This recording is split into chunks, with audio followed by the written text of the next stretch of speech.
유리 가가린은 구소련 전투기 조종사이자 우주 비행사입니다. 그는 1961년 4월 12일 인류 역사상 처음으로 우주라는 공간에 비행을 하게 되었습니다.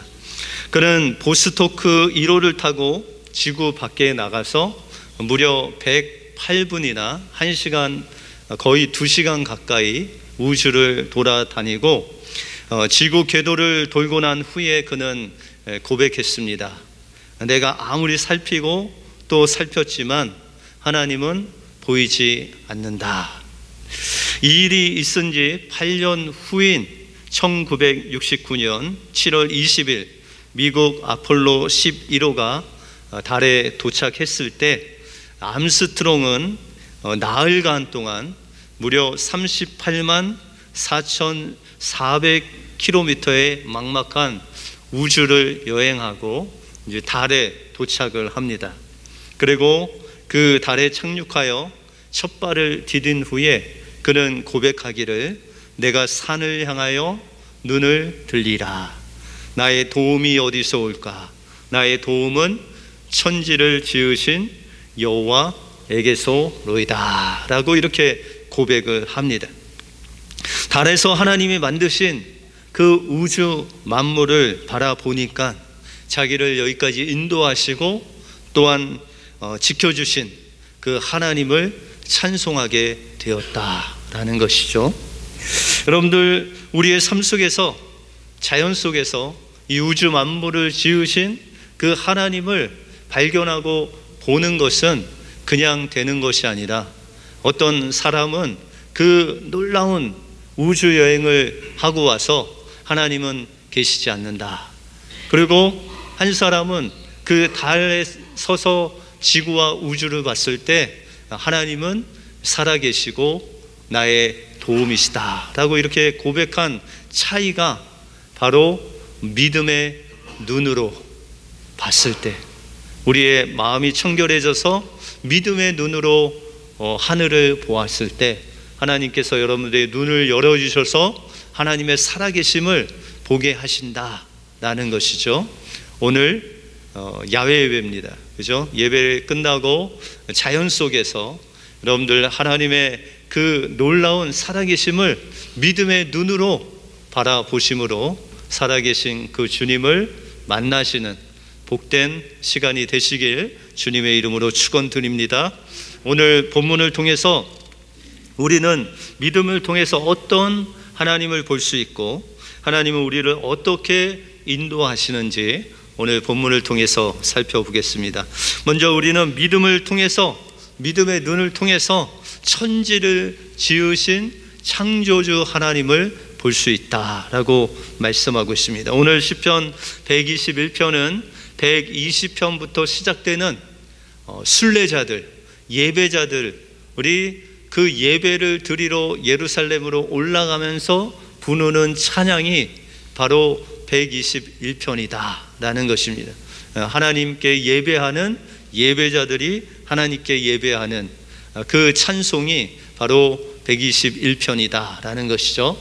근데 이 121편의 배경을 보면 이스라엘 백성들이 바벨론이라는 곳에 이제 포로로 끌려가게 되죠. 이 바벨론은 이스라엘 동쪽에 있는데 이 바벨론에서 이스라엘까지 거리가 무려 한 1000마일 정도 됩니다.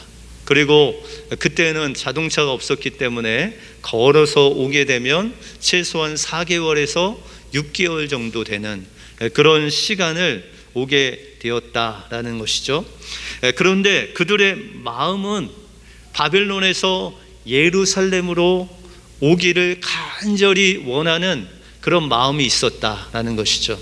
왜냐하면 예루살렘에 하나님의 성전이 있고 그곳에서 하나님을 만날 수 있는 그런 예배하는 곳이기 때문에 이들이 그곳을 사모함으로 이 찬양을 불렀다라는 것이죠. 1절에 보시면 내가 산을 향하여 눈을 들리라 나의 도움이 어디서 올꼬 라고 그렇게 말씀하고 있습니다. 주님을 사모함으로 주님을 예배하는 자가 가장 첫 번째로 하나님께 가져야 할 마음이 무엇이냐? 그것이 바로 나의 눈을 들어 하나님을 보는 것, 그것이 예배자의 첫 번째 태도이다라는 것이죠. 나의 관심, 나의 그 마음의 눈을 땅에서 하늘로 향해서 하나님을 간절히 예배하고 사모하는 그 마음을 하나님께 드리는 것, 여러분들의 마음의 눈을 하나님을 향하는 것이 예배자가 첫 번째 하나님 앞에 드려야 될 자세다라는 것입니다. 여러분들, 이렇게 이스라엘 백성들이 바벨론으로 포로로 끌려가서 이제 하나님의 은혜로 그들이 예루살렘을 향해서 가는 도중에 이 찬양을 불렀다라는 것이죠. 그럼 왜 이들은 바벨론으로 끌려가게 되었습니까? 이 바벨론으로 끌려가기 전에 이 유다 백성들, 이스라엘 백성들의 모습을 보면 하늘에 계신 하나님을 찬양하고 예배하기보다는 그들이 높은 산에다가 산당을 지어놨습니다.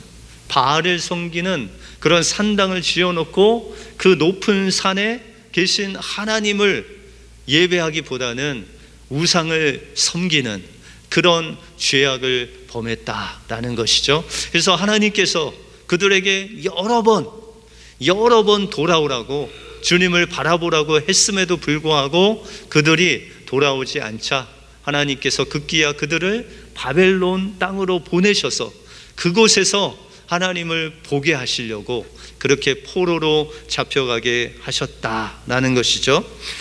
그러므로 그들은 이 바벨론에서 그 하나님을 보기를 원하셨습니다. 70년 동안 바벨론 포로로 있으면서 그들이 정말 그 마음속에 예루살렘에서 하나님을 예배했던 그 하나님을 예배하기를 사모했다라는 것이죠.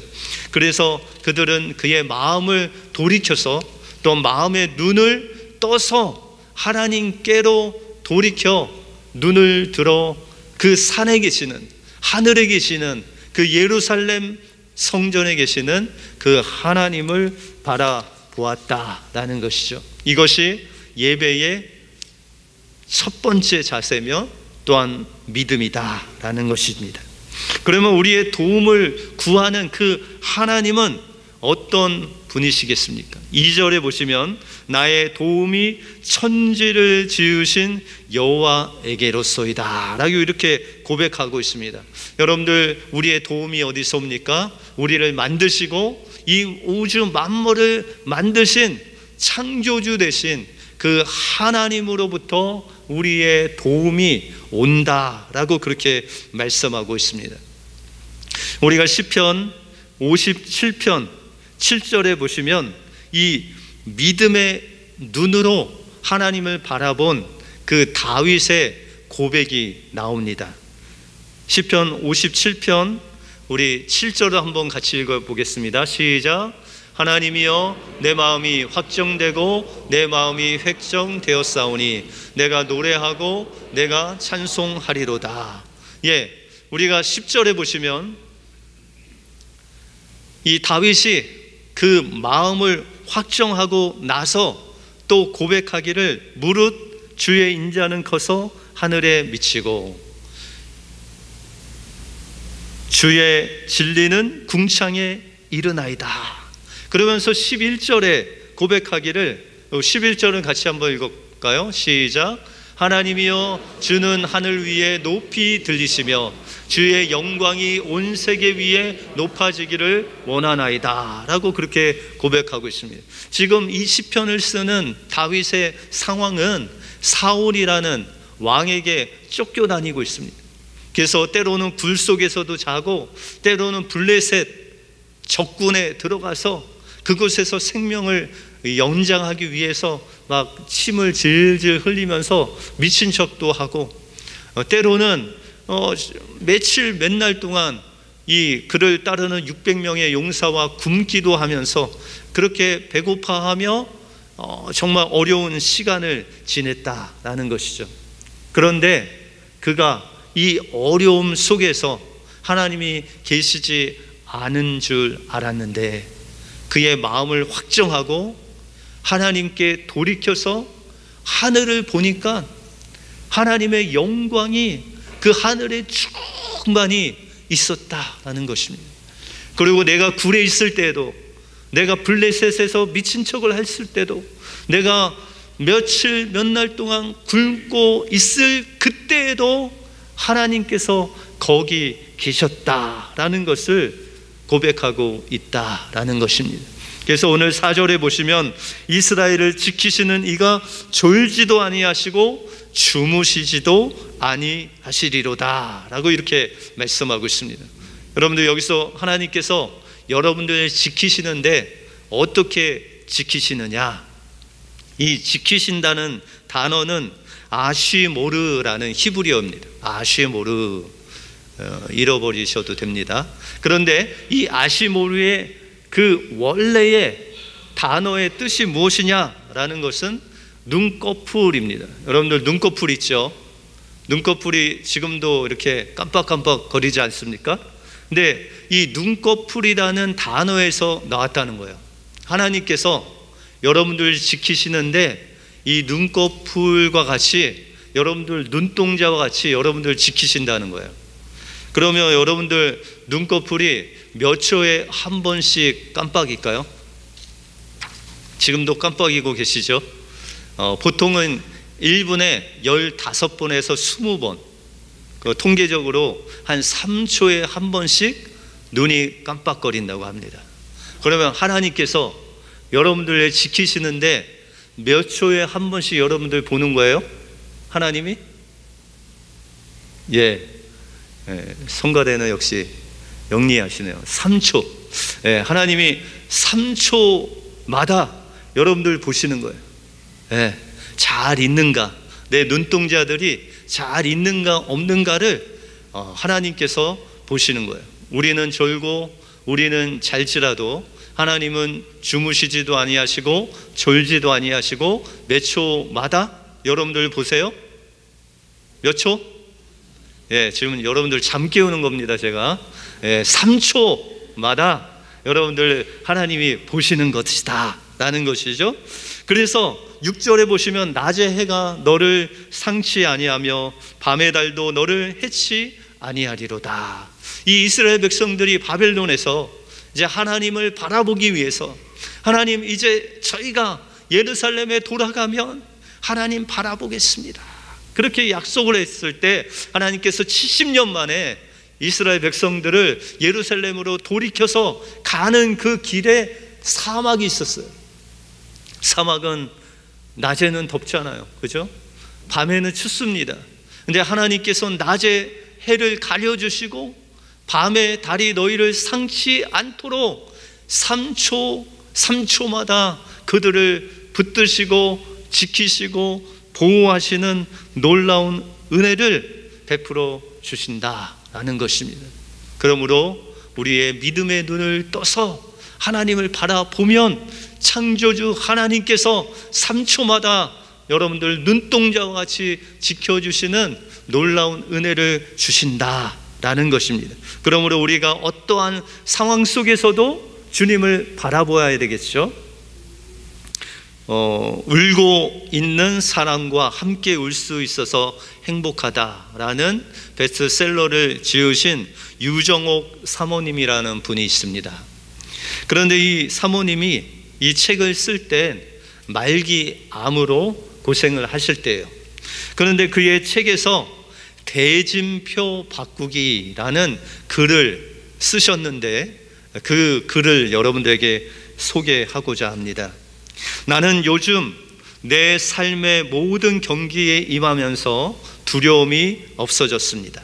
그것은 경기에 임하는 선수의 이름 대진표를 바꾸었기 때문입니다. 다윗도 그 경기의 대진표의 이름을 바꿀 수 있었기에 그렇게 담대할 수 있었습니다. 여러분들, 소년 다윗과 골리앗과 싸우면 누가 이길까요? 다윗, 믿음의 소년 다윗과 골리앗과 싸우면 골리앗이 이깁니다. 그런데 다윗이 그 대진표를 어떻게 바꿨냐면 소년 다윗의 이름에 하나님을 넣었어요. 하나님과 골리앗과 싸우면 누가 이겨요? 네, 하나님이 이기죠. 여러분들 모세하고 바로 왕하고 싸우면 이 모세는 양을 치는 목자 아닙니까? 목자 모세와 바로 왕하고 싸우면 누가 이겨요? 모세. 예, 믿음이 좋으십니다. 예, 목자 모세와 바로 왕이 싸우면은 100번 싸워도 바로 왕이 이깁니다. 그런데 이 모세도 자신의 이름을 넣지 않고 누구의 이름을 넣었어요? 하나님의 이름을 넣었어요. 하나님과 바로 왕이 싸우면 누가 이겨요? 예, 하나님께서 이기시죠. 그래서 유정옥 사모님이 그가 말기암과 싸우면서 유정옥과 말기암이 싸우면 누가 봐도 유정옥이 집니다. 그러나 하나님과 말기암이 싸우면 누가 봐도 말기암이 집니다. 나는 하루 종일 내 삶을 힘들게 하는 모든 문제들과 나 혼자 끙끙대면서 맞섰던 일들에 대해서 하나님의 이름을 함께 놓는 대진표 이름 바꾸기 작업을 합니다. 그러면 나에게 맹수처럼 달려오던 그 많은 두려움들이 사라지고 꼭 이기고 말겠다는 안달도 없어지고 오히려 적수가 안 되는 상대방 성수에게 차나 포를 떼어주는 여유와 넉넉한 인심과 사랑을 베풀게 됩니다. 그 후에 오는 것은 당연히 부전승을 확신하고 믿기 때문입니다. 우리의 일상 속에서 세상과 우리가 싸우면 누가 이겨요? 세상이 이깁니다. 그런데 우리 이름에 하나님을 넣으면, 하나님과 세상과 싸우면 누가 이겨요? 하나님이 이긴다라는 것이죠. 그래서 우리의 삶 속에서 작은 일 하나라도 그 대진표에 우리의 이름을 넣지 않고 하나님의 이름을 넣는 그 믿음의 결단을 매일매일 하면 우리의 삶 속에서 여유가 생기고 또한 그 싸움은 백전백승 하나님의 승리로 우리의 삶 속에 다가온다라는 것입니다. 그러므로 우리가 할 일은 우리의 눈을 들어 하나님을 보는 겁니다. 우리의 마음의 눈을 열어서 마음의 눈을 열고 믿음의 눈으로 하나님을 바라보면 누가 보여요? 예, 창조주 하나님이 보이시죠. 그러면은 그분께 여러분들 맡기면 몇 초에 한 번씩 여러분을 보세요? 3초에 한 번씩 여러분들 보시고 여러분들의 대진표에 여러분들 이름 대신 누구 이름? 하나님의 이름을 두고 날마다 싸울 때 하나님께서는 하나님의 이름을 두고 승리케 해 주실 뿐만 아니라 날마다 여러분들의 삶을 지켜주시고 보호해 주실 줄 믿습니다. 오늘도 야외에 나가서 그 하나님이 만드신 것을 보며 교제할 때 믿음의 눈으로 주님을 보심으로 창조주 하나님을 만나고 돌아오시는 여러분들의 삶이 되시길 주님의 이름으로 축원드립니다. 기도하겠습니다.